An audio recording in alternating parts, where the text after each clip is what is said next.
bansa, humina na ang hanging habagat pero maapektuhan pa rin ito ang western section ng northern at central Luzon. Asahan naman ang mga localized thunderstorms sa nalalabing bahagi ng ating bansa.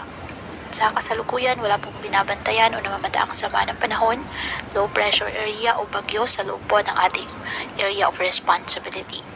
Ngunit ngayong buwan ng Setyembre, ayon sa Pag-asa, may isa o dalawa pang bagyo ang posibleng mabuo o pumasok sa Philippine Area of Responsibility.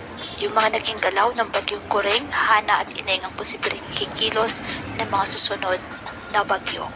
Wala rin pong nakataas na gale warning sa anumang baybayin ng ating karagatan, kung kaya malayang makapamalaot ng ating mga kababayang mangingisda at may maliliit na sasakyang pandagat.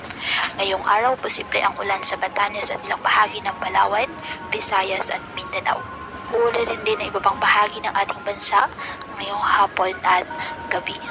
Posible ang heavy to intense rain sa ilang lugar na maaaring magdulot ng mga pagbaha o landslide, kaya maging handa po na dulot ng mga localized thunderstorms. Kaya pinapayuhan ng ating mga kababayan na may maingat at maging alerto po sa mga posibleng pagbaha at pag-uod ng lupa, at ugaliin na magdala palagi ng payong o kahit anong panangga sa ulan sa tuwing lalabas ng ating mga tahanan.